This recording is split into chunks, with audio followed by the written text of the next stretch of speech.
Hello guys, good afternoon once again. Dito na naman tayo sa ating um, panibagong vlog, panibagong araw na naman na gagawin natin. By the way guys, medyo busy tayo kaya medyo putol-putol yung paggawa natin ng video, no? But anyway, um, dahil medyo tumutulong tayo para puminta, no? Para tayo makakain. ano, siya medyo nangarap ang sales ngayon guys dito sa ating sa lugar ng mga lugar ng mga tawag doon, mga mortal na mga tao na. So shoutout portion muna tayo mga Kawanders, no? Shoutout sa ating mga kaibigan, mga OFWs, no? They're scattered around the world. Shout out daw, sabi yung may Kawander, Vincent Velarde. Okay. Ang ating mga OFWs, mga palangga natin dito sa Dubai, no? Kumusta ka mo? Ang mga Samarnon, Bisaya, no? Kumusta ka mo diha mga Bisaya na mga Bisayon. Okay? Ang mga Samarnon naman, kumusta ka mo dida? Mga Indoy, Inday. Nating mga bida-bida dito kasi sa channel natin ay ang mga OFWs. Okay?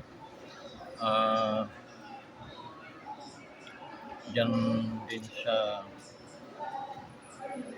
Hong Kong guys, no?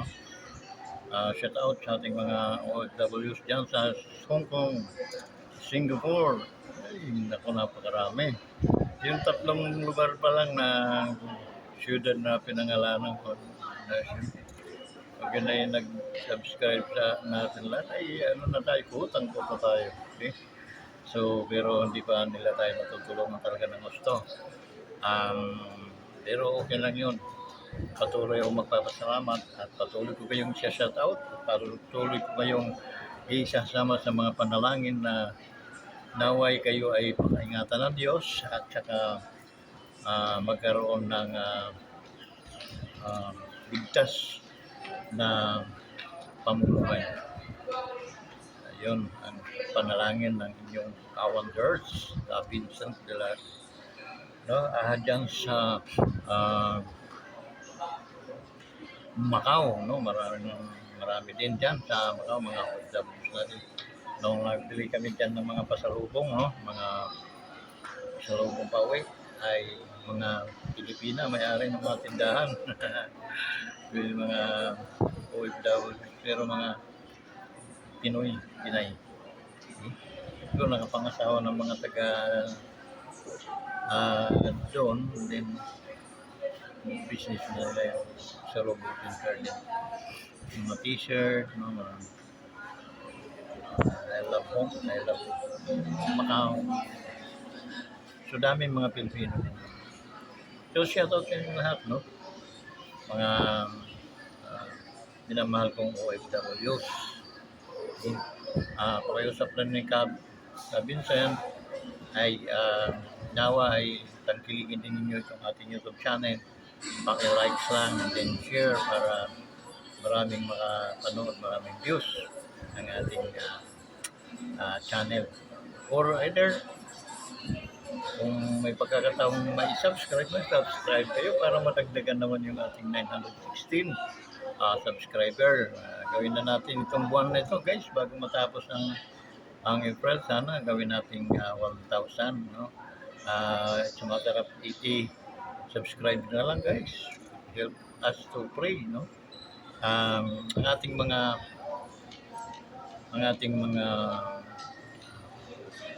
PhilAm, no? Philippine American na nasa States, natira sila Mars. Shoutout sa inyo, Mars. Bro, no? Shoutout sa inyo. Tiyang pagkarigad sa pamilya po ninyo. Okay? Sila Ma'am Katabay, no? Katabay family. Shoutout sa inyo po. Okay? Sa mga iba pa na mga Pilipino, Amerikano, Filipino-American na nasa States, no? Um, Ingat kayong lahat and then patnubayan kayo ng ating Diyos. Okay? Um, Guys, malapit na eleksyon for matter May, May 12 eh. So, 2 weeks, no? Gawin natin 2 weeks. Malapit na. So, um, kailangan nakapurma na ang inyong mga huwag po ilagay sa isip, ilagay po nyo sa puso. Okay? Ang itinatas po ng inyong lingkod ng solid Cowanderers Cowanderers team ay ang ating Team Arisa Abilia, no? Abilia, B pala. Okay? Arisa Abilia, okay? And then, itong team nila guys, maganda kasi ang mayor nila at saka vice mayor, puro ang number 1. So, malakas ito. Okay? Walang pagdududa guys na mapapaganda advantages ng tagapagsanghan sa mga mayang pagsanghin nyo, no? Na mayroon talagang patutunguhan. Kung may improvement, may pag-unlad, trabaho ika nga, and then para gumanda ang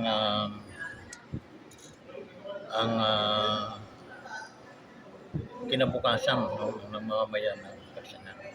So, guys, ay tinatas ko po sa inyo ang ating baliktad, ano?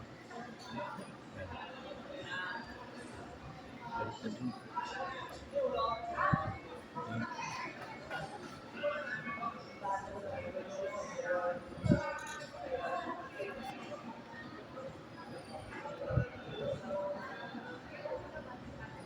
Okay.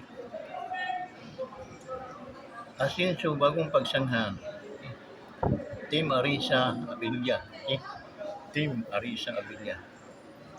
Ang ating mayor natin, incumbent, no? Ay si Mayor Kuya Cesar. Kuya Cesar. Yan ang ating mayor ng bayan ng Pagsanghan. Iboto ulit natin guys sa pangalawang termino, no? Sa pagiging mayor. Kaya hindi tayo mapapaya dito guys. I-compare natin sa ibang mga katunggalin. Yung ibang yan, napagbigyan na yan manungkulan dito sa bayan ng Pagsanghan. Ngunit they miss the opportunity. Wala pong nangyaring improvement ng Pagsanghan. Okay? But now, si Kuya Cesar, no, si Mayor Arisa ay nag-desisyon na tumakbo bilang isang mayor ng bayan ng Pagsanghan at nanalo siya. Hindi po sapat guys ang isang termino lamang para ma-fulfill yung mga dreams, yung mga agmukhain ng isang tunay na mayroong malasakit sa inyong bayan. Kaya sa darating na halalan guys, pagdating sa mayor, ipanatili po natin ang ating Mayor Arisa, Kuya Cesar. Number 1 po yung sa balot. And then ang vice po niya ay si Abelia Rachel, no? So, yun po ang kanyang vice mayor. Alam niyo guys kung bakit maganda ang teamwork, kasi wala pong magkakaroon ng mabilis lahat ng mga pag-a-approve ng mga project. Kasi isang kanilang layunin ang paunlarin ang bayan ng Pagsanghan. Okay. Dito naman po tayo sa ating mga councilor. Ang councilor po ng Arisa Abilia guys ay hindi po ito mga basta-basta. Okay. Wala po tayong ditong magiging pabaya o trapo kung tawagin na konsehal. unang-una, may mga ano nila, expertise nila dati.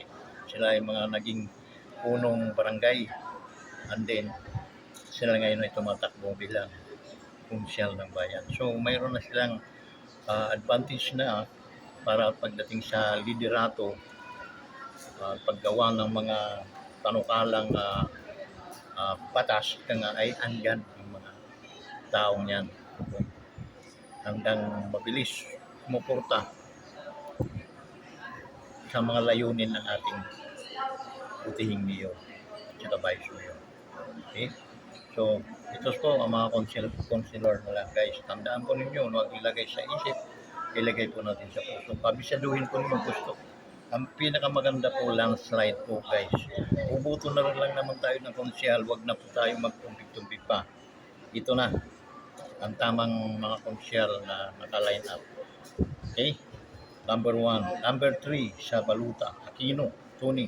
Ito si Aquino, Tony, tatlong termino to bilang punong barangay sa yung sa may ano yung sa may cemetery doon guys sa may Rapids. Okay? So Aquino Tony, dating ano ito, kapitan, okay? Na nagkaroon ng tawag sa kanya para mag-lingkod bilang isang konsyal ng inyong bayan, ng bayan ng Pangasinan. Okay? Aquino, Tony Aquino. Okay? Aquino sa Baluta, number 3 sa Baluta. Number 7, pinadahing Mamada. Okay? Gwen Biyahe. Gwen Mamada na lang. Okay? Ito guys naman, ang pananaw nito napakalawak tungkol sa mga PGB natin, yung mga kabaklaan natin, mga tumboy, no? Mga PGB na sa ating lipunan, tanggap sila sa ating lipunan. Yung po ay kailangan din po nilang mamuhay as a normal tao. So, suportahan po natin ito. Kasi hindi lang po dapat sila ay pang dressmaking, pang hair cutting, sa mga paglilinis ng mga kuko or gupit, kundi hayaan nating maglingkod ito si Mamada sa ating bayan ng Pagsangan bilang isang konsyal. Okay? Number 7 po ang kanyang number sa Baluta guys. Ilagay po natin sa puso. Number 7, Mama Da. Understood na po. Okay? Mama Da. Mabilis. Unawain. From Tony Aquino. Okay? Sa number 3 sa Baluta. Guys, sabi ko sa inyo, ilagay sa puso, wag sa isip. Pag sa isip, mawawala lang. Okay? Recommended po ng mga tao ito. Talagang makikita at subok ng mga ito. Number 14, Fabian Rambi. So, si Fabian Rambi talagang maano din ito. No? Talagang maasahan din ito. Okay? And then number 22 sa Baluta, Madriaga. Engineer ito, Engineer Nel. Ito yung taga-Buboy, no? Siyempre, malaking advantage natin once na mga professional or may mga bukod sa eksperyensyado, may mga aral. Yun. Number 22 sa Baluta, Madriaga, Engineer Neil. Basta 22, Madriaga, kahit Neil or Engineer Neil. Okay? So, another councilor, is number 24 sa Baluta, Babylonia. No Jenny. Okay? Ang hirap ng apelido mo ka. Pero dati rin itong kapitan guys. Okay? Masigasig ito. Saka talagang mga hardworking mga tao ito. I could not, hindi po ako magsasalita at babanggitin ko mga pangalan kung pagdating ng isang banda ay mapapahiya tayo. Dito po, tataya ko po yung ating channel, yung ating Kawandlers, no? Dito sa mga counselor ng Arisa Abilia Team. Okay? So, number 27 sa Baluta, ito naman ay Catherine Kapitana. Okay? Almost for terms ang kanyang natapos. Okay? May mas gasig din, no? From Kapitana, she wanted to be a counselor ng bayan ng Pagsangan. So, from Barangay Kapitana, Captain to counselor. No? So, mayroong guts talaga ito. Okay? Si Prinsipi. No? Pag sinabing Prinsipi ay talagang tick. No? So, tick na lang or Prinsipi, number 27. Okay. Binablog ko na kayo. Ayan ang ating konsyal yan. So, yun. Si number 27, no? Prinsipe, ito yung dating kapitana ng Barangay Binyan. So, dapat na to guys. Term, no? Kasi nung siya ay naging kapitana, nangangalahati nata ang termino ng kapitan na pinalitan niya. So, that's the reason why nakatakbo pa siya ng isang term. Okay. So, number 27, no? Prinsipe, tick. Po lamang. Okay. Number 1, 2, 3, 4, 5, 6, pang-anim ating counselor. Okay.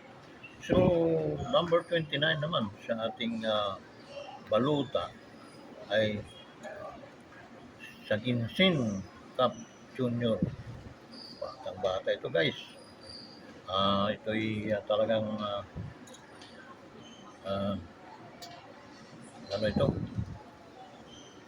masigasig din. Kapitan din, no? Ng barangay na tatakbo din bilang isang konsyal ng bayan. Okay? And then the last one guys, ito yung kumbaga mga lakas ng PWD. Okay? Itong pang number 33 sa Baluta. Okay? Pang-8 sa mga konsyal. The last but not the least. Okay? Siya ay tinig ng mga PWD. Kaya I urge PWD in this town of Pagsanghan, magkaisa na kayo at dalhin ninyo ito, taong ito. Nick Trinidad po lamang. Okay? Si Nick Trinidad ay number 1 yan, konsyal ng bayan ng Pagsanghan. Okay? So, now, after that, siya ay umalis muna sa larangan ng politiko, and then nag-private muna ang kanyang buhay. And then ngayon nakita niya na kailangan pala talaga may Nick Trinidad na siyang magiging lakas at boses ng mga PWD sa bayan ng Pagsanghan. 16 na barangay. Siya ang magiging boses ng mga may kapansanan. Huwag po natin pag-alinlangan. Ibalik po natin siya sa konsiho ng Pagsanghan. Nick Trinidad po lamang, mga kaibigan. So yun ang 8 mga magigiting, masigasig at talagang hindi tayo mapapahiya ng mga ah, ah, from mayor to vice mayor, Kuya Cesar, no?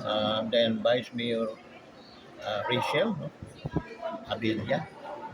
So, i-landslide na po natin sila guys para hindi mahirap bilangan. I-landslide natin. Okay? Team Arisa Abilia. Pag sinabing Team Arisa Abilia, ano na yun? Sakit na lahat yun. Dala na yan si ang mga konsyel. Inutoni, sugid na yun. Landslide yun. Wala tayong babawasin doon. Wala na rin tayong dadadag. Si Buin Rahi ba ito? Sumama di. Wala pa.